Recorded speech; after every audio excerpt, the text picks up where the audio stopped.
We are here to do another update on the effects of the coronavirus on Canadian immigration.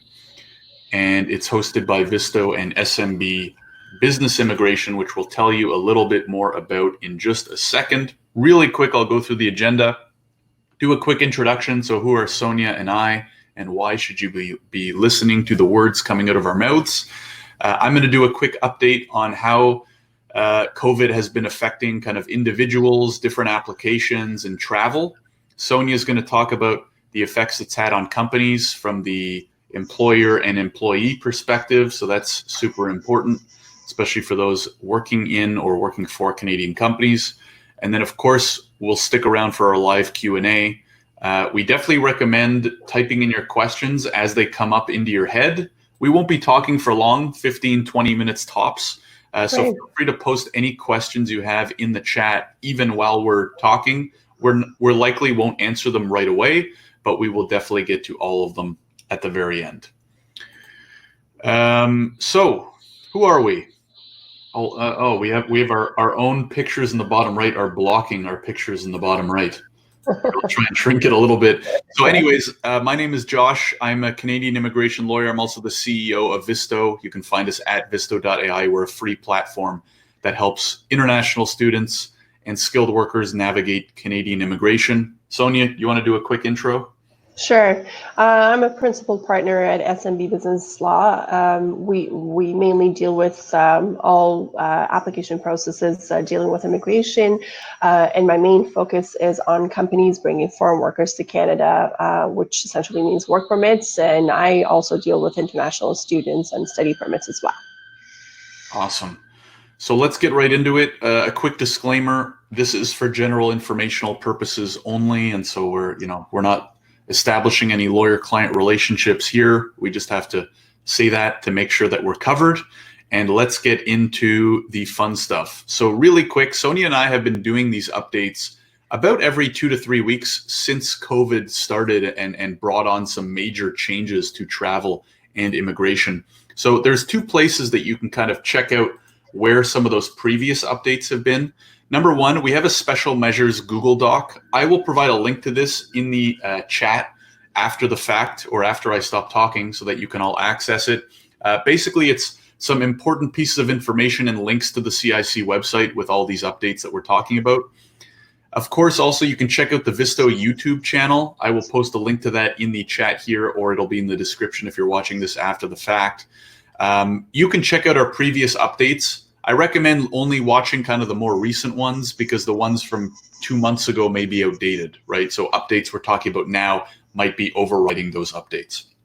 So with that being said, let's get into the updates. Again, if you do have any questions, feel free to throw them in the chat. We will get to them at the very end of this presentation. So I'm going to talk about how COVID's been affecting application processing. So first of all, study permits. These have not really been affected at all. In terms of IRCC processing them. So you can still apply to universities and colleges to get approval letters, which then allows you to apply to Immigration Canada for your study permit. What you do want to know here, and for pretty much all applications, is if there are certain documents you're not able to get as part of your application, or if they request you to do biometrics as part of your application, you may not be able to get said biometrics or certain results. IRCC is giving extensions to provide all those documents, and they said they will not be refusing or declining any applications due to a lack of documentation. So based on whether you need biometrics or not, the processing may be affected, but these applications are still being processed by Immigration Canada. Work permits are pretty much the exact same status. So you can still apply for and receive work permits. Again, some of the steps of your work permit might be affected, maybe getting certain reference letters, giving biometrics, stuff like that. Again, Immigration Canada is saying across the board, they will not reject applications because you have not been able to provide certain documents. They will hold it in queue until you do, but definitely explain when you are submitting these applications. If you have left out certain documents or you're not able to provide some of them, explain the efforts that you've taken and the reason why you haven't been able to get them. Express entry, aka permanent residency. This has been affected in a unique way. So the way Express Entry works is Immigration Canada invites certain people to apply, usually every 2 weeks. They've stopped inviting people through what are called the Federal Skilled Worker and Federal Skilled Trade programs. So right now, they're only inviting people to apply who are coming through the Canadian Experience class. And in plain English, that basically means people with 1 year of Canadian work experience, and also through the PNP programs. So if you're not going through a PNP stream or you don't have 1 year of Canadian work experience, you can still create your profile and submit it through Express Entry. But for the time being, you likely won't be receiving an invite. I'm not sure when that will change. My guess is that will change whenever the travel restrictions are lifted, because right now anyone with a PR approval after March 18th is not allowed to travel to Canada. And so that is my hunch as to why they're not inviting people from outside of Canada to apply for PR. But keep in check. You'll see at the end of this video, we'll have Sonia and I's email and our LinkedIn pages. We're constantly posting updates as they come from IRCC and from the CBSA. Now, probably the biggest change since our last video is the exemption that they've made in traveling for immediate family of citizens and PRs. So if you are the immediate family of a Canadian citizen or permanent resident, immediate family being a parent, a spouse, a common law partner, a dependent child, or a dependent child of a dependent child, you're now allowed to travel to Canada. Of course, it can't be to go for a weekend trip.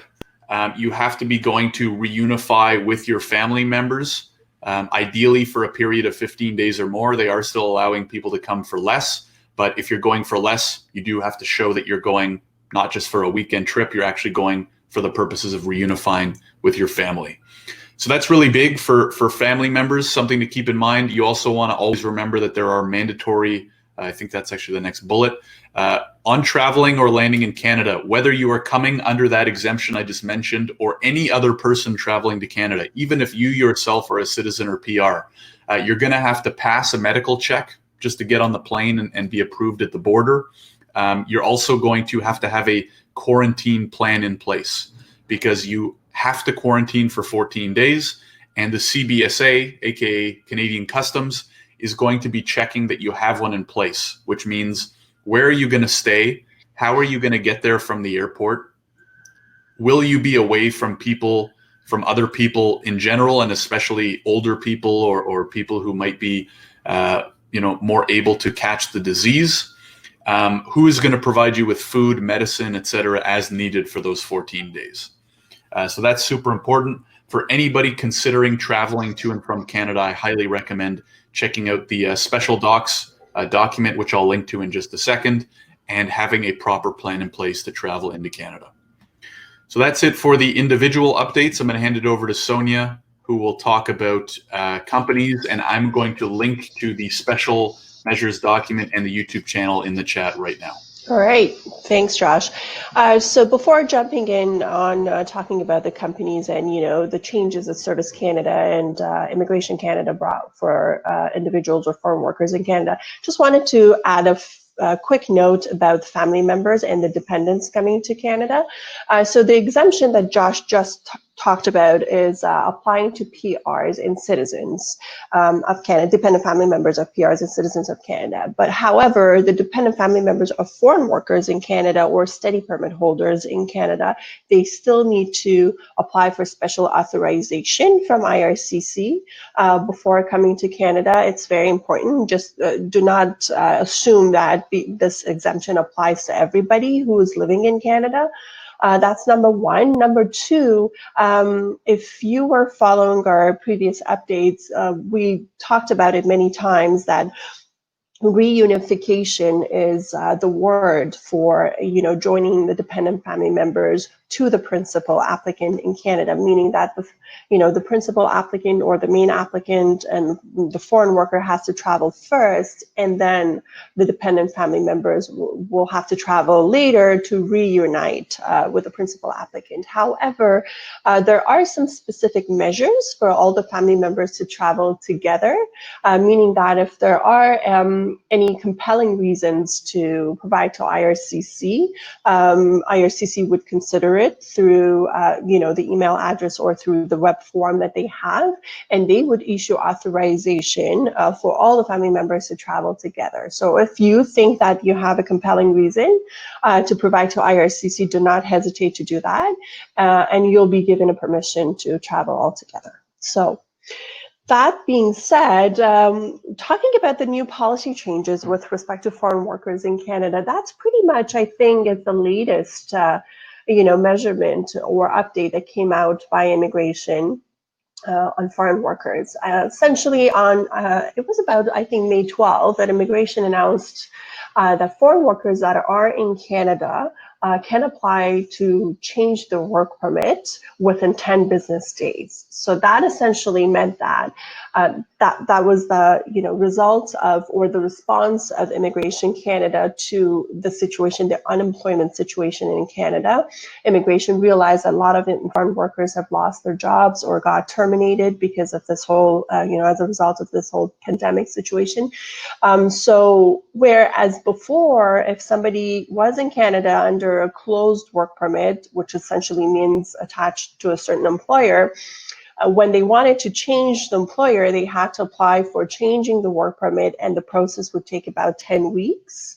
Immigration realized that this is pretty much halting the whole process of, looking for the new employer. So they made efforts to reduce down the processing time to 10 business days.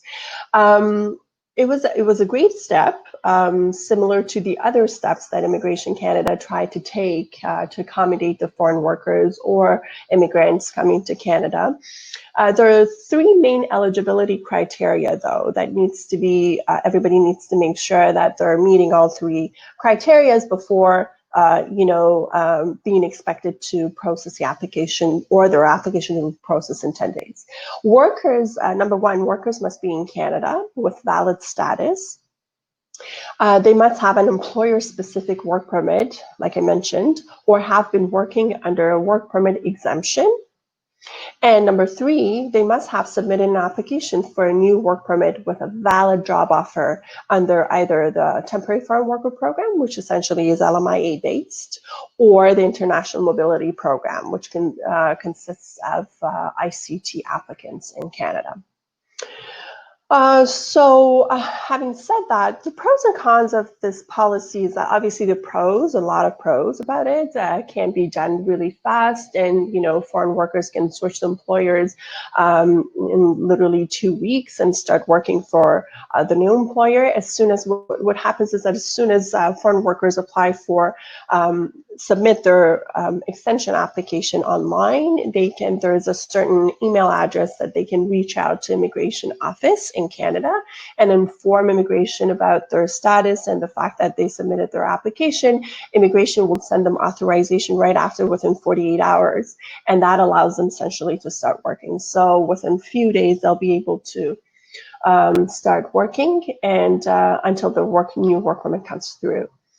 The cons of the program is, or this change, is that in the case of temporary foreign worker program, which essentially is LMIA based, employers will have to have already given LMIA or already approved LMIA in order to hire a new foreign worker. And in many cases, that might not really be accessible to the employer right away.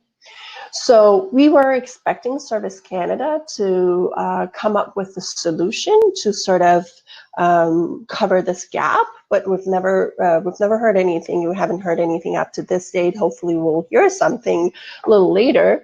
But essentially, if the employer doesn't have an LMIA, already approved LMIA, it'll take about a few weeks for them to get an LMIA in order to hire the new employees. So that kind of is a downfall of the change. And we really, like I said, we really haven't seen anything from the government to cover up this hole. But we'll see. Hopefully something comes up in the next few weeks. With respect to The LMIAs, Service Canada at the very beginning of this whole pandemic situation, I believe it was the second week of April, they came with new measurements to extend the validity of LMIAs from 6 months to 9 months in order to allow foreign workers to land in Canada. They realized that, a lot of foreign workers are going through a lot of troubles with respect to, boarding on the flights. There were so many flights that were canceled. There were so many, problems or obstacles they were facing, and their whole plan to travel to Canada in many instances were changed. So in response to that, they extended the validity to allow them to travel accordingly and come to Canada on time. So that was one change. The other change was to basically give an exemption to the employers in submitting minor administrative changes to the LMIA that would not change the terms and conditions of the job offer. Also, Service Canada allowed employers who are willing to change the name of already identified foreign worker for reasons related to the pandemic, expediting the process of those kind of applications as well. So I guess those were the only changes that Service Canada did at the very beginning, and there weren't much coming from side of Service Canada afterwards.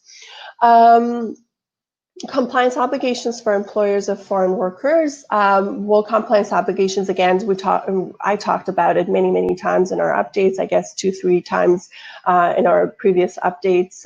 I talked about how employers are obligated right now to inform Service Canada when a foreign worker arrives in Canada. There is a 14-day isolation period that the employee is obligated to follow the quarantine plan. Employers are not essentially they're not essentially responsible to ask the employee to work within that 14 days period, even though if the employee wants to. And also there is going to be compliance audits by Service Canada, which will be done remotely or through phone calls, and employers are obligated to also respond to that in a timely manner. Service Canada has been on top of it from the very beginning. They've done a great job. At the very beginning, things were sort of like fluid and a little over the place, but then afterwards they picked up really fast. And it's amazing how they sort of like abide by all the rules and nothing really has changed. I don't see much of a change on my LMIA submissions. The LMIAs, specifically the global talent stream, used to take 10 business days for Service Canada. Now it's slightly higher in terms of the processing days. It's 14 days now, but they're doing a great job to stay on top of it. As well as any communications that you have to Service Canada officers, they're responsive pretty much right away. And if you want to reach out to Service Canada also, to their helpline or to their main line, they're also very accessible and responding to. So they're doing a great job in staying on top of everything else. All the applications, all my applications, and IRCC as well. With IRCC, the difficulty is that though, even though they're accepting work visa applications right now at the Canadian consulates, in real life, we don't see much of a progress because essentially the officers are similar to everybody else. They're all working remotely, and they're giving the priority to essential workers that are coming to Canada. Those are people working in the medical field, nurses, medical doctors, and the essential workers such as truck drivers and farmers. So the priority are given to them. And so if you are, as an example, a tech worker, you might see a lot of delay in processing your application. And even if IRCC does their job, you won't be able to get the final answer on your application because the biometric centers are closed. Now, some of the biometric centers are slowly opening up. So there has been, I've heard about 23 of them in different countries in the world are opening up, mainly in China. There are like, I think 7 or 8 of them are in China, and then the rest are scattered in different parts of the world. So slowly we're getting back to life again, but until the biometric centers are not open, biometrics are not being done, and therefore the applications will still be in queue. So that being said, I think I covered up, and I have a feeling that I talked too much. I shouldn't be talking too much, but I did. Hopefully you find it helpful. No problem, Sonia. It's a Friday. It is. But yeah, that's it for the updates. Hopefully those were helpful. We do have a few questions, and if anybody else has questions, feel free to throw them into the chat. Big thanks to everyone who tuned in live and is still sticking around. If you do want to get in touch with Sonia or I, those are our LinkedIn names as well. If you want to connect with us on LinkedIn, those are our personal emails as well. And on the second half are the websites. So if you do want to learn more about Visto, you can go to visto.ai. If you want to learn more about SMB Law, you can go to smblaw.ca.